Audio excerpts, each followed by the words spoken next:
This is the continuing story of Peyton Place.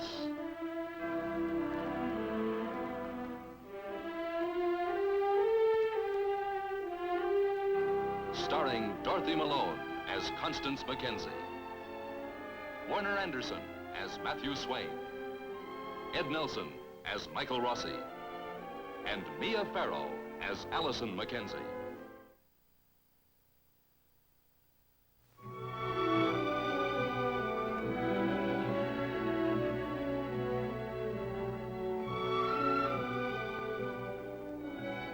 As the working day ends for Calvin Hanley, he furiously confronts the man who married his daughter and served a prison term for murdering her.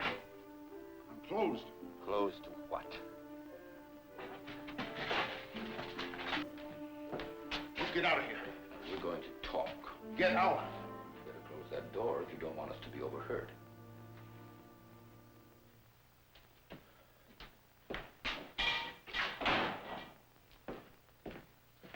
Now, I'm sure you've been telling Wainwright what a faithful, dedicated wife Elizabeth was.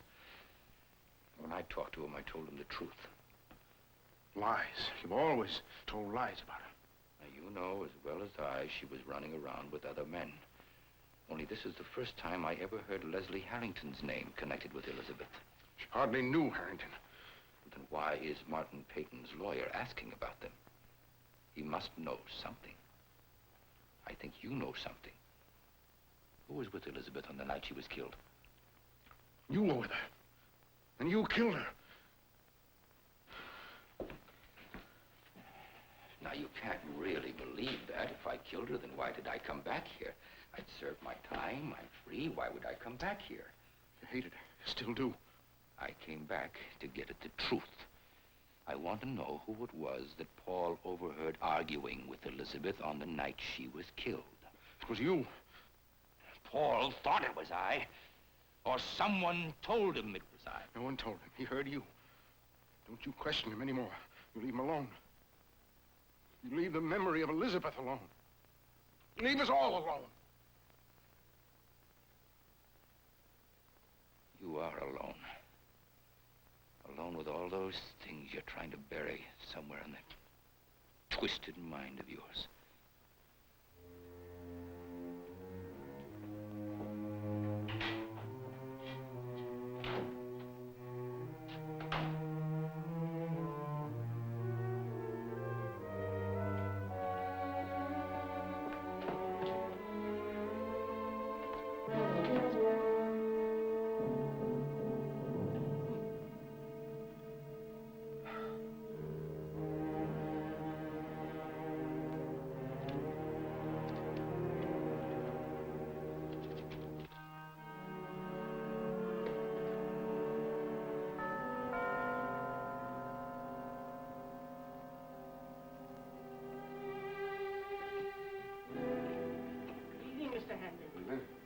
Good evening, Mr. Hanley.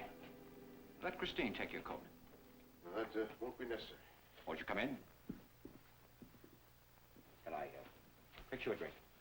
I'm not a drinking man. On the phone, you said the matter was urgent. Lawyer came to see me this evening, Mr. Harrington. Said he represented your father-in-law, Martin Peyton. Well, what did he want? Asked a lot of questions. Questions about my daughter, Elizabeth, and you. Me? Why is he asking questions? You might as well know, Mr. Hanley, my wife wrote her father a letter saying I'd been very friendly with your daughter. Go on. She also said that I'd visited your daughter on the night she was murdered. Did you? You know my wife's condition. You filled her prescriptions. So surely you can realize how unstable and confused she was. Did you see my daughter that night? Of course not. You know that. I know a great deal more than you think I do. You better make sure my daughter's name never comes up in court. Well, I appreciate your concern, Mr. Hanley. You better make sure. Absolutely sure. I think you're threatening me. I certainly am, Mr. Harrington. Unless you do something to stop this. I promise you, my daughter's reputation won't be the only one dragged through the mud of Peyton Place. Just a minute, Mr. Hanley.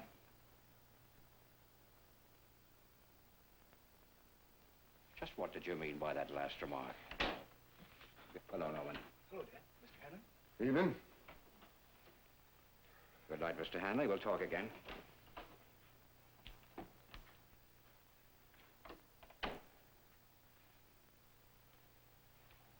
Oh, Norman. How was the basketball game? All right. Who won? Peyton High. Well, I'm very glad to hear that. They've had a bad year, haven't they? We're in second place. Oh, well, I haven't had much time to keep up on sports. What was Mr. Hadley doing here? Just dropped by. With a prescription? Of course not. It was a business matter. He's never been here before. What's your point, Norman? What's yours, Dad? Business with the druggist at this late hour? Or something to do with Mother's will? Or with her prescriptions, maybe?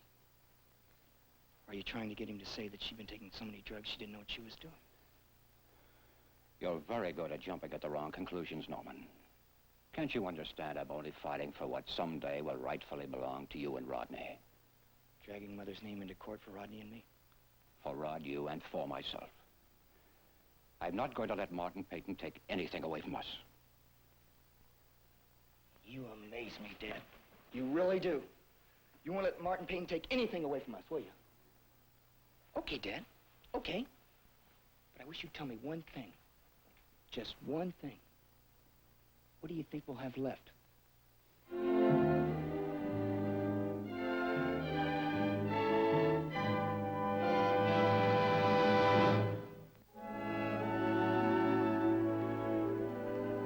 Eat your breakfast with a smile and you feel better in a while. And when you're well as well can be, you'll go home. Doodle-dee? Happy doodle doodle dee, sing and sing so happily. Happy doodle doodle dee, sing and sing this song with me. Oh, come on, Lucy, please sing this song with me. Happy doodle doodle dee, sing and sing so happily. Happy doodle doodle dee, we are jolly as can be. Well, that's just about the best musical performance I heard since I came to Peyton Place. Good morning, Dr. Rossi. Good morning, nurse. We were just trying to get Marcibel to eat her breakfast. Well, your therapy seems to be working extremely well. I suppose they'll be replacing all the doctors and nurses here with hand puppets, huh? Well, Lucy, let's take a look at you. Well,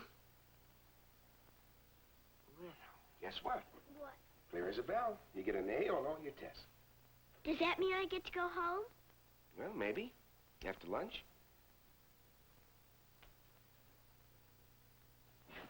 Can I give Lucy her bath now, Doctor? Well, how about your bath, Lucy?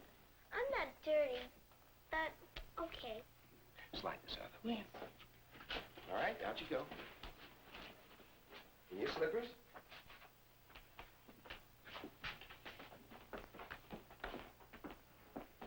And don't forget your ears. Will you be here when I get back? I'll wait for you. You're very good with her. Oh, I like her. And I guess I like the feeling of being useful to someone. It'd been nice having a child. Well, you'll have a family of your own someday. I hope so. Betty, did you ever think about becoming a nurse's aide? No, I hadn't. I always thought it required some kind of special training. Well, it does, but we train all our nurses' aide here on the job. Sort of an earn while you learn? Well, I'm afraid you don't earn very much. Why don't you talk to our nursing director, Miss Schultz? She's quite a martinet, but she's a whale of a teacher.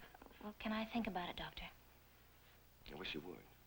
It isn't a glamorous life. The work's hard, there's long hours, and there's often tragedy involved. But the work does have a point to it. Will you think about it? Yes, I will, Doctor. Thank you. All right.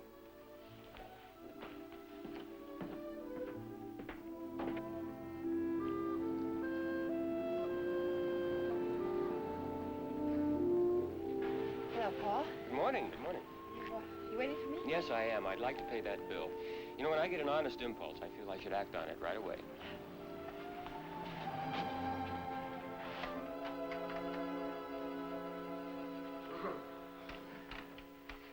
I'm in no particular hurry if you have some morning ritual to attend to. Well, I do have to turn up the heat. And I'll be right with you, Paul. You know, Mrs. Mackenzie, I never had a chance to tell you this, but I find Allison a very bright girl and with a very definite point of view. Thank you, Paul. She must have gotten it from you. Oh, I wouldn't say that.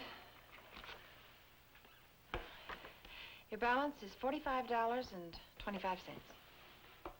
Allison seems quite excited about the drama club weekend in New York. Yes, she does. I understand you lived there for a while. I did. What section?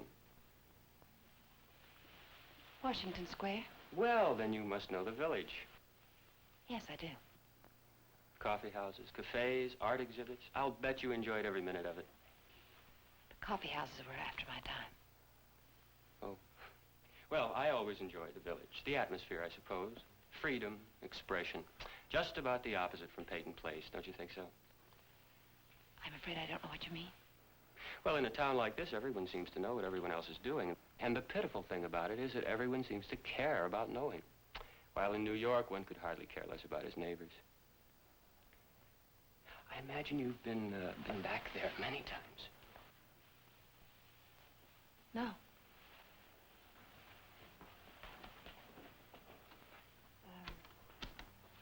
45, 25. Oh, yes, yes. Here you go. 45.25? Yes, I think of the village as a good place to lose one's identity. I suppose you found it that way. I wonder if you'd mind if I showed Allison around the village while we're in New York. Allison isn't going to New York. Oh. Here's your change. You know, I feel I'm being shortchanged. As far as any explanation is concerned. You feel I should explain myself to you? It's a matter of courtesy. Well, I feel that Allison is too young. You know, most of the others making the trip are not a great deal older than she is, with the exception of me. And of course, I'm the faculty advisor. I'm aware of that. I see. Then it is the exception. Well, let's be honest, Mrs. Mackenzie. I told Allison that you might not let her go, but she disagreed. After all, as she put it, you were just her age while you lived in New York. But then I more or less anticipated this reaction from you. Then you won't be disappointed. But I am.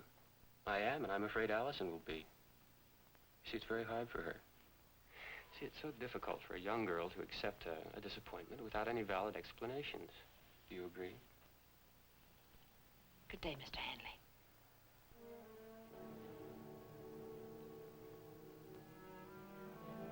Good day, Mrs. Mackenzie.